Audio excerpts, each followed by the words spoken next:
प्यारे भाइयों बहनों, सादर सप्रेम नमस्ते। श्रावणी के पावन पवित्र पर्व और रक्षाबंधन पर्व की आप सभी को हार्दिक शुभकामनाएं।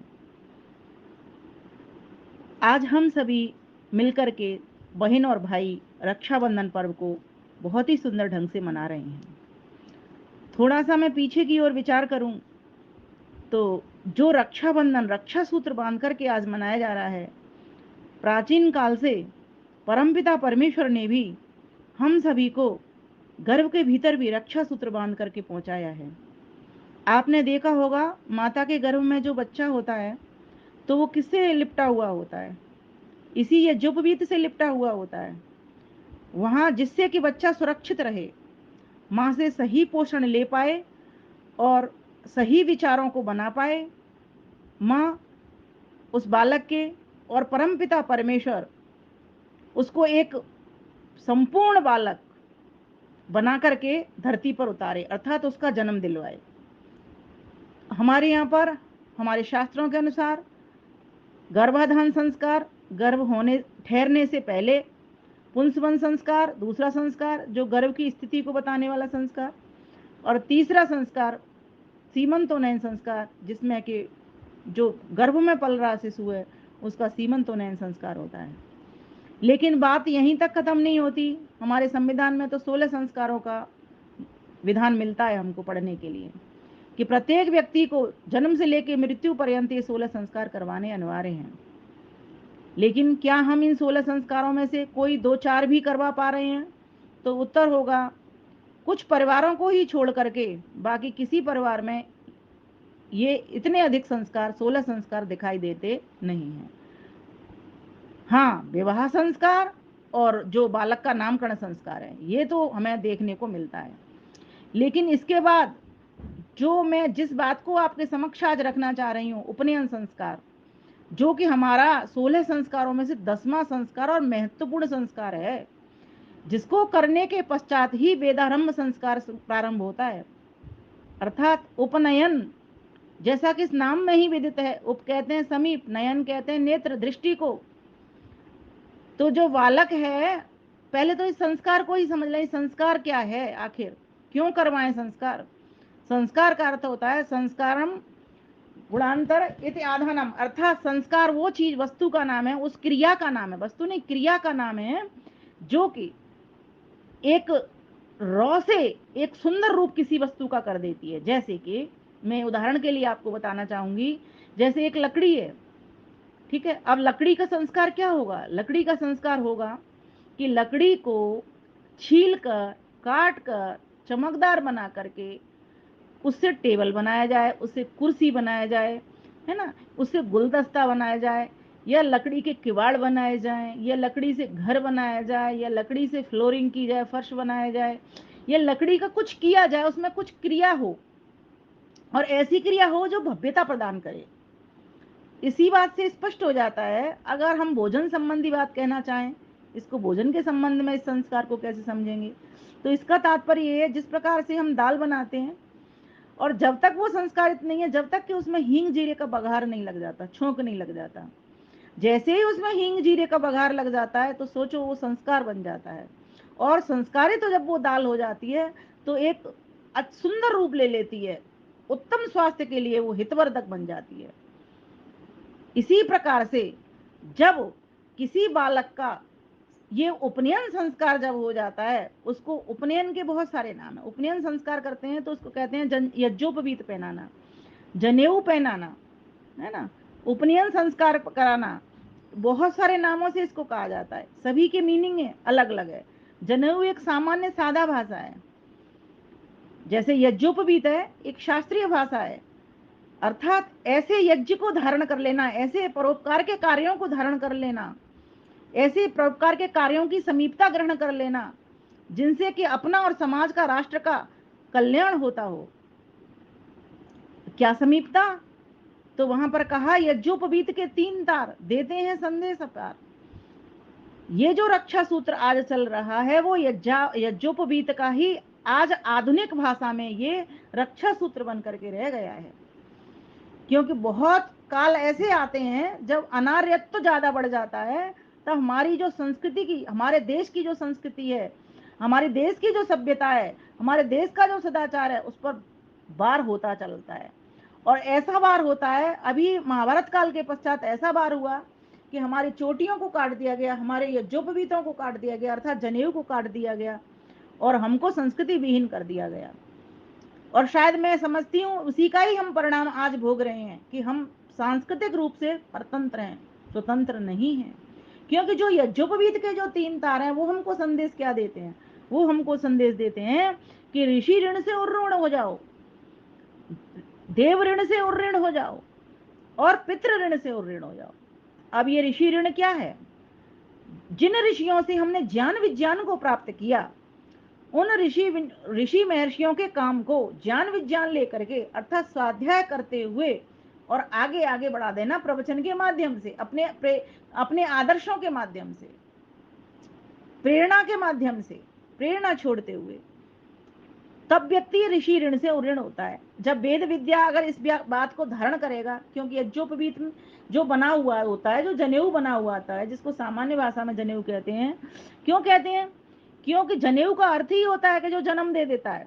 और कैसा जन्म देता है? बालक का तो जन्म हो चुका है, लेकिन उसको द्विज बना देता है, ब्राह्मण बना देता है, अर्थात उसका दूसरा जन्म हो जाता है। संस्कार से एक दूसरे जन्म की तरह, जैसे कि दाल में हींग और बखार लगा दिया तो एक नया रूप दे देता है, एक नया स्वाद दे देता है। एक लकड़ी को अगर फर्नीचर बना दिया तो एक नया रूप दे देता है, एक बैठने उठने की उपयोगी वो वस्तु हो जाती है। संस्कार का मतलब ही किसी वस्तु को उपयोगी कर देना, किसी व्यक्ति को उपयोगी कर देना। तो जब बालक का संस्कार किया जाता है तो वो बालक है, वो उपयोगी हो जाता है, परिवार के लिए, समाज के लिए, राष्ट्र के लिए उपयोगी हो जाता है, स्वयं के लिए उपयोगी हो जाता है। तो संस्कारों का इतना जबरदस्त महत्व है, इसीलिए 10वां संस्कार है जो उपनयन संस्कार है, ये अत्यधिक महत्वपूर्ण है। कुछ ही संस्कार हैं जो इतने अधिक महत्वपूर्ण है। यूं तो सभी संस्कार महत्वपूर्ण हैं, लेकिन आज हम इन उपनयन संस्कारों को भूल गए हैं, जो कि घरों में हुआ करते थे। आज मैं आपको बात बताना चाह रही हूँ कि किस किस का कब होता था ये यज्ञोपवीत संस्कार। तो कहा था, जो गृह सूत्र की अगर हम देखेंगे बात, तो वहां पर आया है, अष्टमे वर्षे ब्राह्मणम उपनयेत, एकादशे क्षत्रियम, द्वादशे वैश्यम, अर्थात अत ऊर्ध्वम पतित सावित्री का भवंती। जिनका इन वर्षों में उपनयन संस्कार नहीं होता था उसे पतित माना जाता था। क्या कहा जाता था उनको? कि ये बोले ये तो सावित्री पतित हो गया है, अर्थात ये सविता मंत्र को पढ़ता नहीं है, वेद अध्ययन कर नहीं सकता, क्योंकि इसका यज्ञोपवीत एक पहचान थी कि अब ये बालक इस बात के योग्य हो चुका है कि ये विद्या को पढ़ेगा। इसी से ये स्पष्ट है कि जो लोग संतान को सुसंस्कृत और गुणवान बनाना चाहते हैं, उनकी संतान का उपनयन जल्दी से जल्दी होना चाहिए। और मनुस्मृति में भी ये विधान मिलता है, जैसे गृह सूत्र में कह दिया, अष्टे वर्षे ब्राह्मण उपनयेत, 8वें वर्ष में ब्राह्मण का बालक, एकादशे 36, 11वें वर्ष में क्षत्रिय का बालक और द्वादशे वैश्यम। इस प्रकार से यहाँ विधान हमको मिल रहा है। उसी प्रकार से मनुस्मृति ने भी कह दिया। ऋषि दयानंद सरस्वती ने तो मनुस्मृति के उद्धरण के हिसाब से हमको बताया, ब्रह्मचर्य कामस्य कार्यम विप्रस्य पंचमे, राज्यो बलार्थिना षष्ठे, वैश्य स्येहार्थिनो अष्टमे। कहा उन्होंने कि जिनको शीघ्र विद्या, बल और व्यवहार करने की इच्छा हो, क्योंकि ब्राह्मण उसी को कहा जाता है जो विद्या लेने के योग्य होता है, बच्चा जो इंटेलिजेंट है वही समझो ब्राह्मणत्व को प्राप्त कर सकता है। और जो बालक पढ़ने में समर्थ हो, बढ़ने में समर्थ हो, वो ब्राह्मण कहलाता है, क्योंकि ब्राह्मण वर्ण है, न कि किसी बामन के घर में जन्म लिया हो बालक।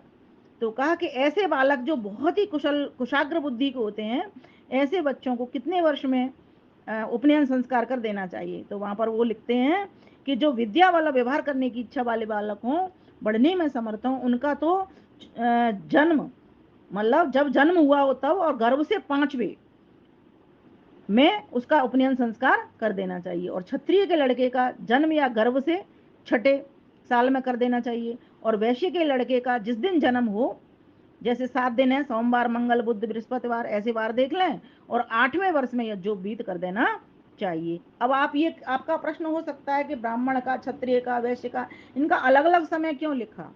तो यहाँ पर योग्यता के हिसाब से है कि जैसे किसी की गति विद्या के बहुत अधिक पढ़ने में और उसमें दिखाई दे रहा है कि ये वास्तव में ये ब्राह्मणत्व को प्राप्त होगा, तो उसका जल्दी कर दें। और अभी हम देखते भी हैं कुछ बुद्धू बच्चे रह जाते हैं, है ना, या जिनका व्यापार में अधिक मन है वो बीएससी कोटि में आते हैं, और जिनका रक्षा करने में या शक्तिशाली बच्चे हैं जो चाहते हैं कि मैं सीमा पे जाऊंगा, सैनिक बनूंगा, उनका जल्दी से संस्कार, मतलब ब्राह्मण के बाद में, और उसके बाद में वैश्य के लड़के का। तो इस वैश्य का मतलब क्या है, जिसकी रुचि बिजनेस करने की है, व्यापार करने की है, उनका 8वें वर्ष में जो जो बीत करें।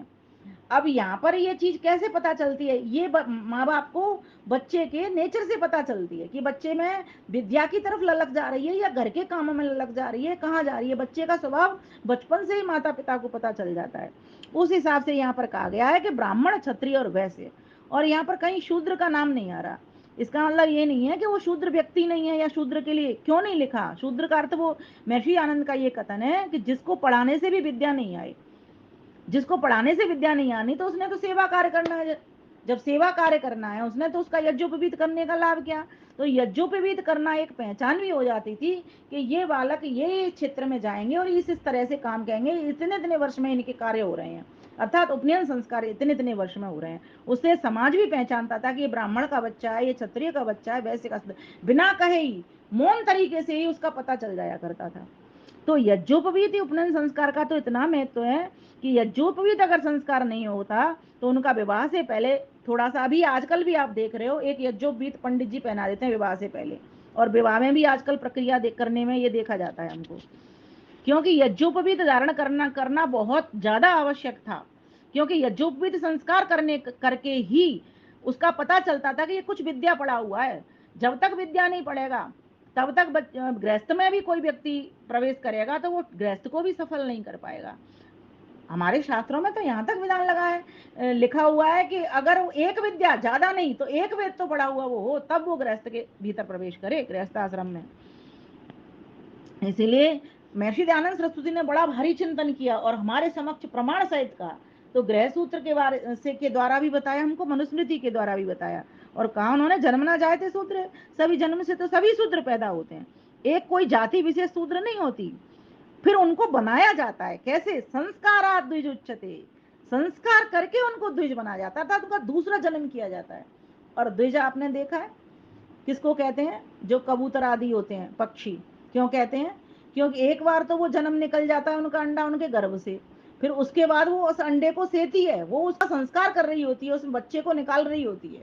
और यहाँ भी द्विज किसको कहा जाता है, ब्राह्मण को कहा जाता है। वो क्या करता है, इन बच्चों के भीतर उस प्रतिभा का विकास करता है, इन बच्चों को उन्नति देता है। इसलिए उसको पहले एक जनेऊ पहनाते हैं, उसमें 3 तारों में संदेश छुपा होता है कि तुमको बालक बड़े होकर के क्या करना है, तुम्हारे कर्तव्य क्या है। उसमें कर्तव्य निहित है कि तुमने ऋषियों से विद्या लेकर के वेद की विद्या को पढ़ा, वेद वेदांग पढ़े, सांगोपांग पूरी विद्या पढ़ी, अर्थात वेद, वेद उपवेद, है ना, आयुर्वेद आदि, मतलब 4 वेद हो गए, ऋग्वेद यजुर्वेद सामवेद अथर्ववेद, फिर उनके भी एक एक उपवेद हो गए, है ना। फिर उसके बाद में फिर उसके अंग हो गए, कल्प ज्योतिष निरुक्त आदि निघंटू वगैरह। फिर उसके बाद में फिर और उसके ऊपर चले जाओ, उपांग हो गए, दर्शन आदि वगैरह, ये सब वेदांग और ये उपांग। और फिर उसके बाद में ब्राह्मण ग्रंथ हो गए, ब्राह्मण संहिताएं हो गई, व्याख्यान ग्रंथ हो गए। तो ईश्वर कृत वाणी स्वतः प्रमाण और मनुष्यकृत अर्थात ऋषि मुनियों कृत परतः वाणी, ये दोनों वाणियों को पढ़ करके जो विद्यार्थी ब्रह्मचर्य काल को पूरा करता था गुरुकुलों के भीतर, यज्ञोपवीत पहले घर में हो जाता था उसका, उसके बाद फिर वेदारंभ संस्कार उसके गुरुजी करते थे और उसकी विद्या को प्रारंभ करते थे। मैं तो सभी से आज यहाँ पर यह कहना चाहूंगी, आज रक्षाबंधन के अवसर पर, अगर व्यक्ति को सुरक्षित होना चाहता है तो इस यज्ञोपवीत संस्कार को अपने सभी बच्चों का हमको करना चाहिए और स्वयं का भी करना चाहिए। पूरे पूरे परिवार बैठ जाओ, आज वास्तव में बहुत आवश्यकता है। जब तक हम वेद विद्या को नहीं पढ़ेंगे तब तक हमारा कल्याण नहीं हो सकता, और दूसरों को नहीं पढ़ाएंगे। पढ़ना और पढ़ाना, इसमें तो हमको प्रमाद करना ही नहीं है। स्वाध्याय प्रवचनाभ्याम प्रमदतिव्य, अर्थात हमको स्वाध्याय और प्रवचन में तो कभी भी प्रमाद नहीं करना है, अर्थात खूब स्वाध्याय करना और दूसरों को भी स्वाध्याय कराना, अर्थात प्रवचन के माध्यम से पहुंचाना। तो हमको ऋषि ऋण को हम तभी चुका सकते हैं जैसे एक ऋषि ने दूसरे ऋषि को, दूसरे ने तीसरे को, तीसरे ने चौथे को, सुनाते सुनाते यहाँ तक श्रुति परंपरा से हम पढ़ते चले आ रहे हैं, सुनते चले जा रहे हैं। तो हमारा भी कर्तव्य बनता है ये वेद विद्या हमारी नष्ट न हो जाए। इसलिए यज्ञोपवीत के प्रथम तार से इस बात को समझें कि ब्रह्मचर्य काल में हम अपने 25 वर्ष को बहुत ही सुंदर विद्या में बिताएं। फिर दूसरा काल शुरू हो जाता है वहां से, जो दूसरा आश्रम है हमारा गृहस्थ आश्रम।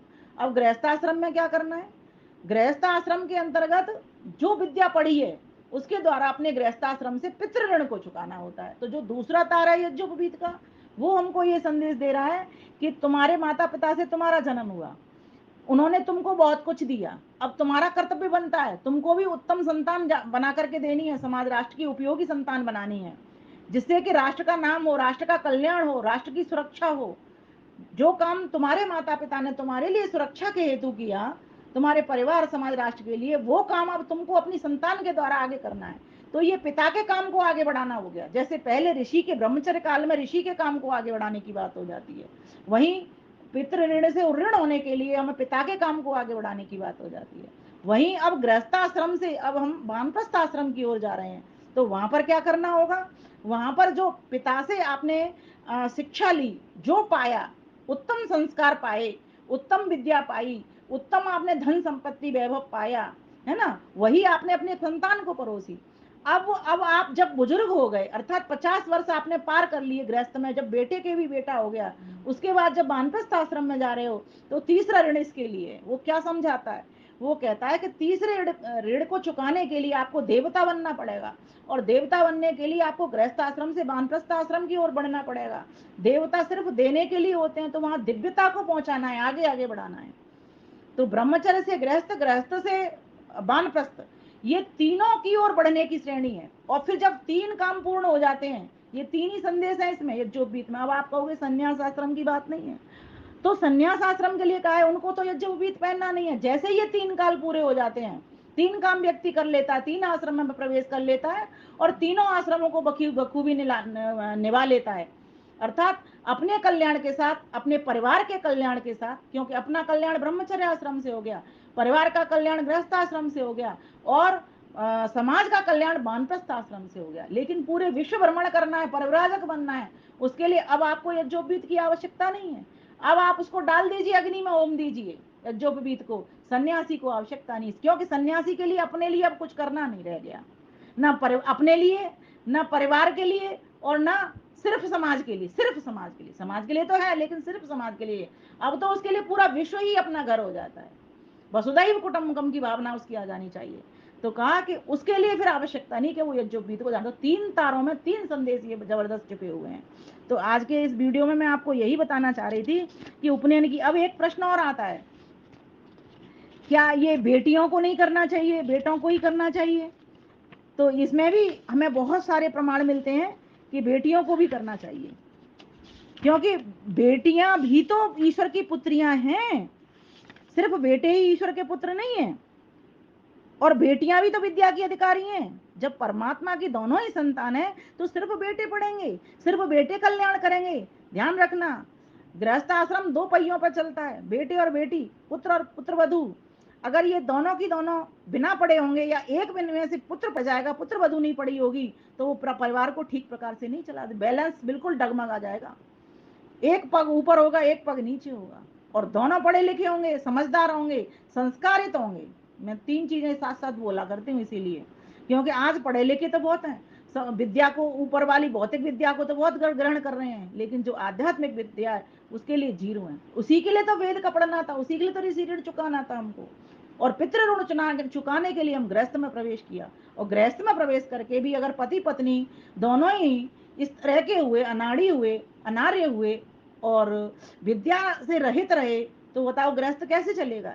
इसलिए पुत्र और पुत्री, मेल और फीमेल, दोनों लिंगों का पढ़ना बहुत जरूरी है। अगर दोनों नहीं पढ़े होंगे तो वहां पर घर की गाड़ी है वो चरमरा जाएगी, डगमगा जाएगी। जैसे एक पहिया निकल जाए रथ का और एक पहिया रह जाए तो रथ गिर पड़ेगा, ठीक इसी प्रकार से। तो कहाँ कहाँ हमें इनके प्रमाण मिलते हैं कि कन्याओं को भी यज्ञोपवीत का, तो कहा गोवलीय गृह सूत्र के भीतर भी आता है। ये क्या आता है, वहां पर लिखा हुआ है, आप देखेंगे, प्रावृताम यज्ञोपवीतनी में अभ्युदानयन जपेत सोमो अदत गंधर्वाय इति, अर्थात कन्या को कपड़ा पहने हुए, यज्ञोपवीत धारण किए हुए पति के निकट लाए, तथा ये मंत्र पढ़े। कौन सा? सोमो ददत। इस मंत्र में स्पष्ट है कि कन्या यज्ञोपवीत धारण किए हुए हो, कन्याओं का उपनयन संस्कार होता था। और भी श्लोक हमें बहुत सारे मिलते हैं। जैसे एक श्लोक और आता है, पुराकल्पे नारीणाम मोंजी बंधन मिष्यते अध्यापनम च वेदानाम सावित्री वाचनम तथा। प्राचीन काल में स्त्रियों को मौंजी बंधन अर्थात उपनयन संस्कार होता था। वे वेदांत शास्त्र का अध्ययन करती थी। आप देखो ना, पढ़ो इतिहास को, गार्गी, मैत्री, सुलभा, सावित्री कौन थी? ये पढ़ी लिखी नहीं थी। सावित्री अगर पढ़ी लिखी नहीं होती तो पति को बचा के नहीं लाती, मृत्यु के मुख में से निकाल के लाई। और अगर गार्गी और इस तरह की मैत्री जैसी स्त्रियां नहीं हुई, ब्रह्मवादिनी नहीं होती, तो ऋषि राजा जनक के उसमें सभा के भीतर ऋषि याज्ञवल्क्य के साथ ना जबरदस्त संवाद नहीं कर पाती। बहुत सारी स्त्रियों का ऐसा हम उदाहरण दे सकते हैं। तो और वैसे मिलता भी है कि ब्रह्मवादिनी स्त्रियां हों, सद्योवधू स्त्रियां हों। हमारी संहिता में स्त्रियों के दो भेद कहे गए हैं, ब्रह्मवादिनी और सद्योवधू। ये हमको मिलेगा कहाँ? पाराशर संहिता के भीतर मिलेगा। वहां पर लिखा है, दुविधा स्त्रियो ब्रह्मवादिनी सद्योवधू तत्र ब्रह्मवादिनी नाम उपनयम अग्निबंधनम वेदाध्ययनम स्वगृहे वीक्षायते वधूनाम तो उपस्थिते विवाहे कथमचित उपनयनम कृत्वा विवाह कार्य। अर्थात दो प्रकार की स्त्रियां होती थी। एक तो वे ब्रह्मवादिनी जिनका उपनयन संस्कार होता था, जो अग्निहोत्र करती थी, वेदाध्ययन करती थी, और आज भी ऐसी हैं, अपने परिवार में भिक्षावृत्ति से रहती थी। और दूसरा वे जिनका शीघ्र ही विवाह, और दूसरे प्रकार की जो इनको सद्योवधू कहा जाता है, उनका विवाह होना होता है। इन स्त्रियों का भी जिनका शीघ्र ही विवाह होना होता है, जिस किसी तरह उपनयन संस्कार का विवाह कर देना चाहिए। इसलिए माधवाचार्य भी स्त्रियों के उपनयन संस्कार के पोषक थे। और कादम्बरी महाकाव्य में भी ये वर्णन मिलता है कि स्त्रियों का यज्ञोपवीत संस्कार होना चाहिए। वहां पर क्या लिखा है उन्होंने महाश्वेता का वर्णन किया है। राजा, ऐतिहासिक एक वो आता है ना किस्सा, राजा हर्षवर्धन की सभा के रत्न थे कौन? कादम्बरी महाकवि, जो नहीं थे कादम्बरी जिन्होंने महाकाव्य लिखा था, बाणभट्ट जी। हाँ, उन्होंने महाश्वेता का वर्णन करते हुए लिखा है, ब्रह्म सूत्रण पवित्रीकृत कायाम, अर्थात जिसका शरीर ब्रह्मसूत्र के धारण के कारण पवित्र था। और ब्रह्मसूत्र किसका नाम है? यज्ञोपवीत का दूसरा नाम है। यज्ञोपवीत के तीन नाम है, नोट कर लीजिए करना चाहें तो। पहला ब्रह्मसूत्र, दूसरा यज्ञ सूत्र, और तीसरा यज्ञोपवीत। तो इस प्रकार से, और लोकल भाषा में जनेऊ। जनेऊ क्यों? जो जन्म दे रहा है, जो जन रहा है। क्या जन रहा है? एक उत्तम बालक। पहला बालक कैसा था? कच्चा था, संस्कारित नहीं था। अब कैसा हो गया? संस्कारित हो गया। जब उसका संस्कार कर दिया गया, तो जनेऊ जो जन आपके भीतर वो उत्पन्न कर दे, क्या? तीनों ऋणों को चुकाने की शक्ति पैदा कर दे, वही तो जनेऊ है। और वही यज्ञोपवीत है, जो परोपकार की भावना से आपको भर दे। जो जब व्यक्ति परोपकार की भावना को धारण कर लेगा कि मुझे ऋषि ऋण से, पितृ ऋण से और देव ऋण को चुकाना है, तो व्यक्ति जब परोपकार की भावना से इस कदर भर जाएगा, अर्थात वो अपने अंदर ऐसे संस्कार जन लेगा, उत्पन्न कर लेगा। यज्ञोपवीत जने हुए की बात है, सामान्य भाषा में जने हुए, वैसे यज्ञोपवीत है। तो व्यक्ति सोचो कितना उपयोगी समाज के लिए, राष्ट्र के लिए होगा। और भी बहुत सारे प्रमाण हमको और उसका भी मिलता है, अथर्ववेद का भी। ब्रह्मचरण कन्या युवानम बिंदते पतिम, ये तो मैं आपको पहले भी बताई थी इस बात है। और एक स्रोत सूत्र में भी मिलता है हमको, इमम मंत्रम पत्नी बटेत, इस मंत्र को पत्नी पढ़े। तो इसका मतलब क्या है? जब वेद अध्ययन कर रही हैं, मंत्र पढ़ सकती हैं, तो पहले यज्ञोपवीत तो करके ही वो मंत्र पढ़े जाते हैं। तो दोनों का ही विधान मिलता है, गायत्री मंत्र भी पढ़े। और सिर्फ गायत्री मंत्र नहीं, वेदों में तो गायत्री छंदों में अनेक मंत्र हैं। गायत्री मंत्र उसको इसलिए कह रहे हैं कि वो गायत्री छंद के भीतर है। और दूसरी बात, वो फिर प्रसिद्ध इसलिए हो गया कि वो तीन वेदों में तो आया ही आया है, और अथर्ववेद के भीतर उसकी फलश्रुति है।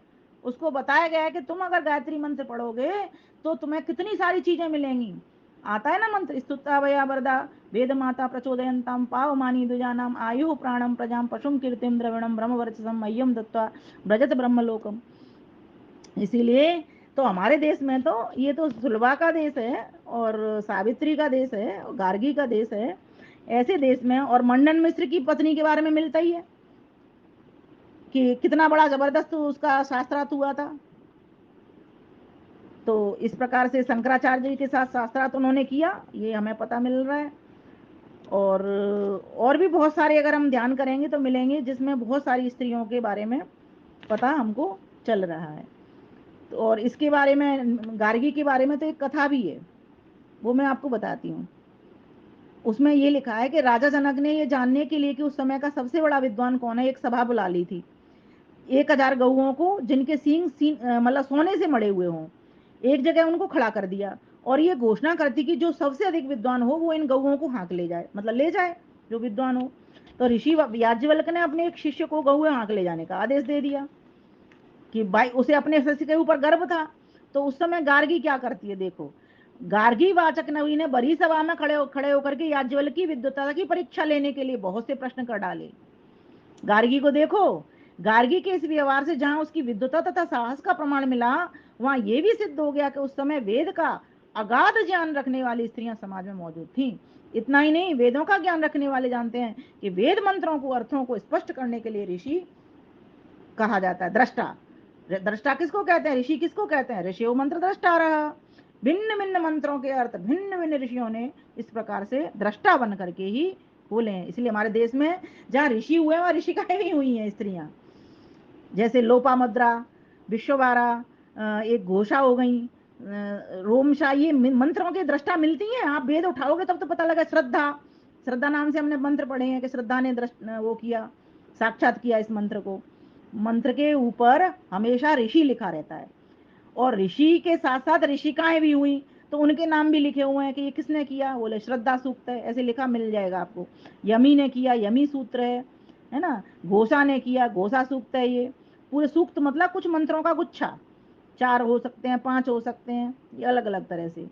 तो इस प्रकार से वेदों के भीतर सूक्त हैं, मंत्र हैं, और उनको साक्षात जब वो करती थी स्त्रियां, तो सोचो ऋषि और ऋषिकाएं बराबर हो गए ना, कोई कम छोटा तो नहीं हुआ। और ईश्वर ये भेदभाव करेगा क्यों, जब उसके दोनों ही पुत्र पुत्रियां हैं तो वो भेदभाव नहीं करेगा कि पुत्रों को तो यज्ञोपवीत पहना दे और स्त्रियों को भी यज्ञोपवीत ना पहनाए। इसलिए हमको आज समझना पड़ेगा, जितनी शिक्षा पुत्रों के लिए, बालकों के लिए आवश्यक है, उतनी ही शिक्षा कन्याओं के लिए भी आवश्यक है। अगर दोनों ही पढ़े लिखे होंगे तो परिवार, समाज, राष्ट्र का निश्चित ही वे कल्याण करेंगे। और अब मैं अगले वीडियो में आपको बताने जाऊंगी कि किस प्रकार से हम उपनयन संस्कार करें, किन किन चीजों का ध्यान रखें। ये भाग 1 आज मैं यहीं पूरा करूंगी। इससे पहले एक छोटा सा गीत बोलूंगी अपना लिखा हुआ। ये जो संस्कार होते हैं वो क्यों किए जाते हैं और इनका हमारे जीवन में क्या व्यवहार है। आओ जाने संस्कारों का इनका जीवन में व्यवहार, जिससे तन मन सभी इंद्रियां हो जाती सुंदर सुविचार। आओ जाने संस्कारों को। अभी आपके लिए नया गीत है इसलिए आप गा नहीं पा रहे हो। आओ जाने संस्कारों को, मेरे साथ बोल सकते हो। आओ जाने संस्कारों का इनका जीवन में व्यवहार। संस्करणम गुणांतर आधानमिति संस्कार। संस्कार उस क्रिया का नाम है जिससे गुणों में परिवर्तन आ जाए। पहले कैसा था व्यक्ति और जब वो बन गया, संस्कार उसके भीतर आ गए, तब वो कितनी भव्यता, हर व्यक्ति का सिर उसके लिए झुक जाता है। पशुवत से मानव हो सुंदर संस्कारों के करने से। पशुवत से मानव हो सुंदर संस्कारों के करने से। सब्जी जो सुस्वाद हो पाचक, हींग जीरे के चरने से। हींग जीरे के छोंकने से। गर्भाधान से अंत्येष्टि तक, गर्भाधान से अंत्येष्टि तक 16 मुख्य रहे संस्कार। 16 मुख्य बने संस्कार, जिससे तन मन सभी इंद्रियां हो जाती सुंदर सुविचार। आओ जाने संस्कारों को इनका जीवन में व्यवहार। इनका जीवन में व्यवहार, जिससे तन मन सभी इंद्रियां हो जाती सुंदर सुविचार। हो जाता सुर नर तन सुरवित। कैसा लगता है व्यक्ति जब बन जाता है, एक बार संस्कार उसके भीतर आ जाए, उसकी वाणी, भाषा, बोली, व्यवहार, कर्म उसके कैसे हो जाते हैं। हो जाता सुर नर तन सुरवित। सुर, सुर कहते हैं देवता को। ये जो मनुष्य का तन है वो देवत्व को से भर जाता है, अर्थात देवता बन जाता है वो व्यक्ति, इतना सुगंधित हो जाता है।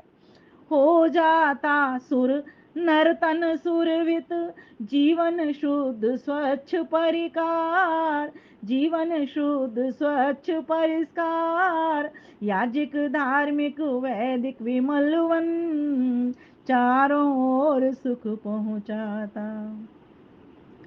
यह सब संस्कारों पर निर्भर, संस्कारों से सुयश पाता। यदि चाहो निज घर सुख शांति, यदि चाहो निज घर सुख शांति, संस्कारों को अवश्य कराओ, संस्कारों को अवश्य कराओ। संस्कारी गुणवान व विद्वान, सदाचारी संतान बनाओ। जिस घर में संस्कारों द्वारा संतानें निर्माण है होती, कभी न छिनती उस घर खुशियाँ, गारंटी 100% ज्योति।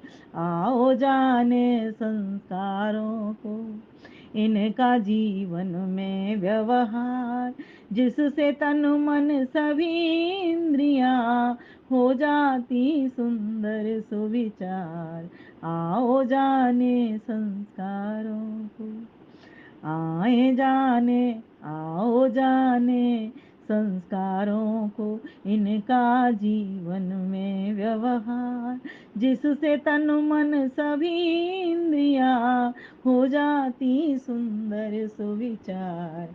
आओ जाने संस्कारों को, आओ जाने संस्कारों को।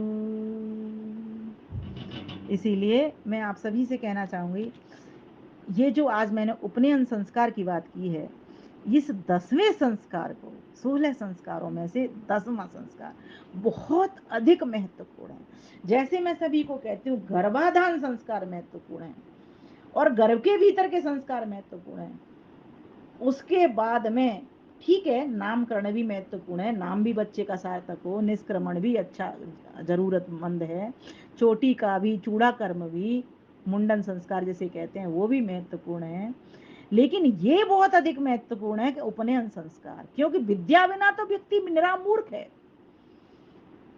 अरे कालिदास का कल्याणी तब हुआ जब उसको विद्योत्मा मिल गई, तब तक तो उस वृक्ष के ऊपर बैठा उसी को काट रहा है, लेकिन विद्योत्मा ने उसका जीवन परिवर्तित कर दिया, संस्कारित कर दिया, इतना बड़ा विद्वान बना दिया, इतना बड़ा विद्वान कभी हो गया वो, सोचिए। इसीलिए मैं सभी से आज इस रक्षाबंधन के पावन पर्व पर इस रक्षा सूत्र को सभी भाइयों को बांधना चाहूंगी कि सभी भाई और बहनें अपने बच्चों पर ध्यान दें, स्वयं को पर भी ध्यान दें, स्वयं का भी जो भी संस्कार करें। चिंता मत करो कि इतने ही वर्ष में होता था तो अब हम कैसे कर सकते हैं, बिल्कुल कर सकते हैं, बिल्कुल कर सकते हैं। ना तो बहुएं सोचें ये कि हमारे मेन से चलते हैं तो हम कैसे करेंगे, हम कैसे पहनेंगे, बिल्कुल धारण कर सकती हैं आप, उसका भी एक सिस्टम है, वो हम आपको बाद में बता देंगे।